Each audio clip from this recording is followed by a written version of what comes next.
resistant people often are to talking about the issue of suicide. That there's stigma associated with that, we know. Can you say some more about that? I actually would like to go into the area, as we sort of said before, about schools, stigma, how I feel that it's very important, as I said before, that we need to have preventative programs in our school system for our kids. We just can't do it in high school. It needs to be done in middle school just as much. Kids need to feel good about themselves. To me, if a young person is not physically and mentally healthy, they are not going to want to learn how to read and write. And basically, I think our number one focus should be on our children's well-being and the fact that if they're healthy. And to me, we need, as I said, more programs. We need a program that I would like to see made mandatory in the schools addressing mental health and the overall picture of mental health. Well, what do you think some of the issues are surrounding that? Why is that so difficult? I mean, we have other kinds of health classes and courses where we talk about physical health and certainly even sexuality and reproduction and relationships and all these kinds of things. Why not issues related to mental health like suicide, depression? Certainly there's a lot of education about substance abuse. How is it that suicide keeps getting left out? It's interesting. We can go into the schools and we can talk about sex education, giving condoms out in the schools. We can talk about drinking and driving and drugs. But to me, we have to address the most serious of all, to me, is suicide and the prevention of suicide. I do believe that that when a child is drinking or taking drugs, that if we do not catch that in time and address those issues, that it will lead into what I'm doing, and it can lead into what I'm doing. So we all need to really work together at this in order to help our kids to be well-rounded and address these issues, as I said. I think that the schools, I think that from what I've observed in the 9 years that I've been out there, I tell everybody that every negative situation is something positive that one day will evolve. And today, I'm a public speaker, a published writer, and an activist. I'm fighting for the safety of our kids. I'm fighting for them to live and to be healthy. I don't want to keep burying our kids on a daily basis. And with the school system, I have observed through the years that a lot of schools, after they have a suicide, they will have a crisis team come in for one day. To me, that is not enough. Our kids need to grieve. They have to grieve, and if they don't grieve, then that can become to where we can lose other children or young people by the same method or the suicide of the other loved one or the person that just died of suicide. So to me, we really need to start addressing and working on ways that we can make some changes. Somebody said to me the other day, you know, Lisa, it's like the Mad Mothers 20 years back. You know, you're like the Mad Mothers 20 years back. I said, my lordy, I'm going to be 65 years old in another 20 years. But I feel that I've made tremendous progress in educating and trying to educate, and I'll continue on. So from your perspective, a lot of the resistance that you're encountering is much like the mothers who organized years ago, Mothers Against Driving Drunk, faced in terms of trying to increase awareness and to really fight to change programs. It's denial. I think it's the denial. I think that it's the stigma. It's scary to talk about suicide. You know, as I said, I didn't want that word entered into my vocabulary, but it's there. And I'm trying to educate parents so that to open their eyes to seeing that, you know, that we can save their children before they would, you know, have this tragedy.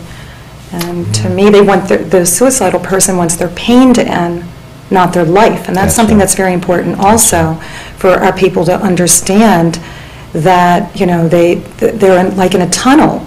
And they're trapped in a tunnel, not seeing that light at the end. But there is a light at the end, and that's what I try to stress. We want, you know, our parents and our teachers and anybody to know that there is the light at the end, and we want them to get their loved ones to see that. And if you can just hold on to them Right. long enough in some sort of crisis intervention, that can be turned around. Etta, one of the things that really struck me as significant was the way that your church responded to your son's suicide. That there actually was a recognition of that, the way that his life ended, and that as a result of that, you've talked about some programs that are being developed. Can you say some more about that? How is it that that happened? Because I know from my experience that often, especially in the African American community, there can be some increased denial in terms of what a problem suicide is. The fact that there's been this dramatic rise in increase in the suicide of African American males. I mean, when the CDC came out with that data some years ago, people were stunned by that, and there still is this denial about it being a significant problem in the black community. But your church took apparently a pretty courageous stand. How did that happen? Well, when the pastor came to the house and was talking to my husband and I, and we were talking about how the services were going to be and how he was going to do this service, he just said, we said, well, you know, Pastor, just pray about it, and then whatever way you think you should handle it, that's what you should do. And when he started the service and all, and just, you know, you do your normal traditional service and everything, and then when he started actually giving the eulogy and all, and the first time he used the word suicide, I mean, it sort of went through us, but he started in the book of Samuel, and he told about the person that had been on a donkey, and he had hung himself from the donkey, and then it started from there. Mm-hmm. And throughout the service itself, just educating people and letting them know that it does come from mental illness and everything, mm-hmm. just so to ease everybody's mind, and that things that, and he had mentioned that Joey had, we do the call to worship, mm-hmm. and the last 2 times that he had been to service, well, when Pastor did the call to worship, instead of going forward, he left out the church crying both times. Mm-hmm. So, you know, he had that on his mind, so Pastor brought all of that up throughout the service and all.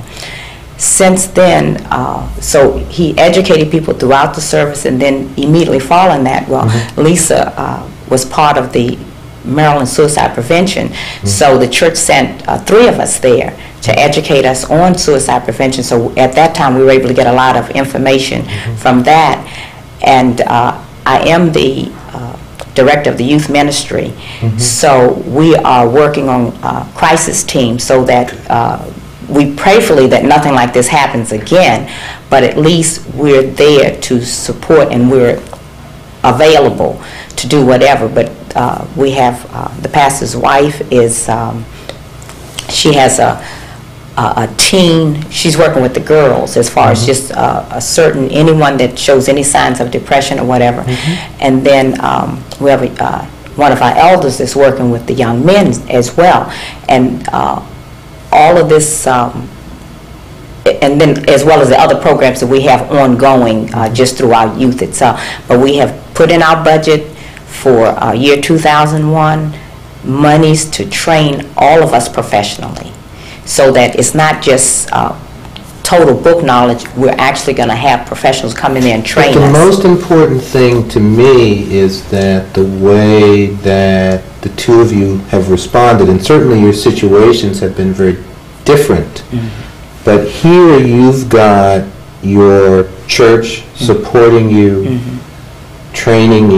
training others, so that there can be support available for people, yes. when they're desperate.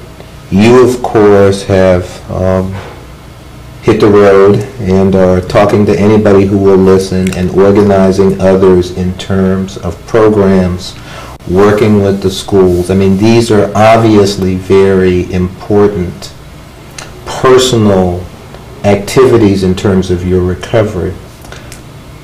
We have this quilt, and Lisa, I wonder if you could just say a little bit about this quilt and why it's here. Okay, this quilt is seen in Washington, D.C. each year. I'm the spokesperson for suicide prevention and handling the quilts. In Maryland, each state has a spokesperson, and I'm the spokesperson.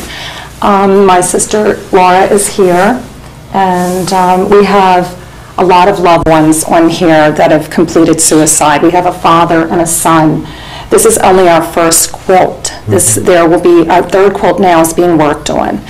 The youngest that we have on our quilt is down below is John Tolzman, who is my vice president of Speak's son, who is 12, that completed suicide, which is very young, and we are losing kids as young as 5 years old by suicide, which people say to me, how can that be? But that is to where we know that they're depressed and they have completed suicide.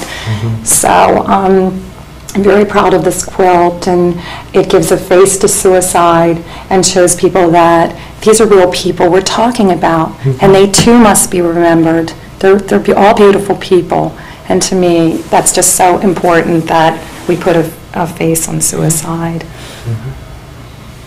It is important, and I think that it is something that, again, we can use to keep the awareness of what a problem this is, so that we're not in denial. And if folks want to get more information about the programs that Speak offers, is there a number that they can call? Yes, it's 410-377-7711. You want to repeat it? 410-377-7711. It seems overwhelming, but I continue to be encouraged by people like you. People who have responded to a real tragedy with a sense of recovery, a sense of purpose, so that these deaths will not be in vain. And I cannot tell you how much I appreciate your willingness to come and share this with us, because I think that this is the only way that we will be able to really deal with this problem, by facing it head on. I think that takes a lot of courage. And thank you, audience, for tuning in again to Mental Health Matters. And remember that if someone you know needs help with a mental health crisis, you can call Baltimore Crisis Response Incorporated 24 hours a day at 410-752-2272. And remember, your mental health matters to us.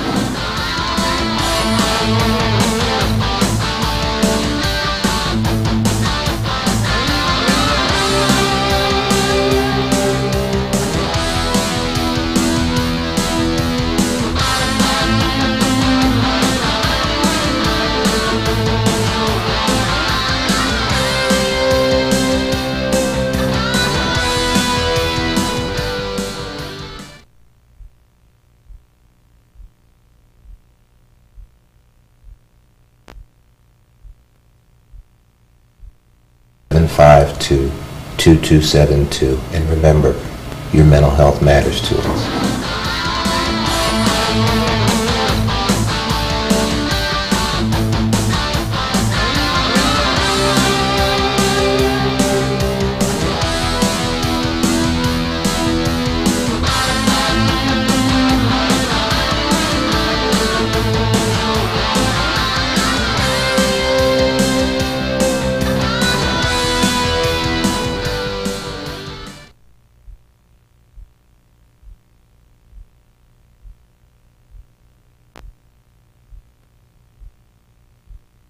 Five two 2272, and remember, your mental health matters to us.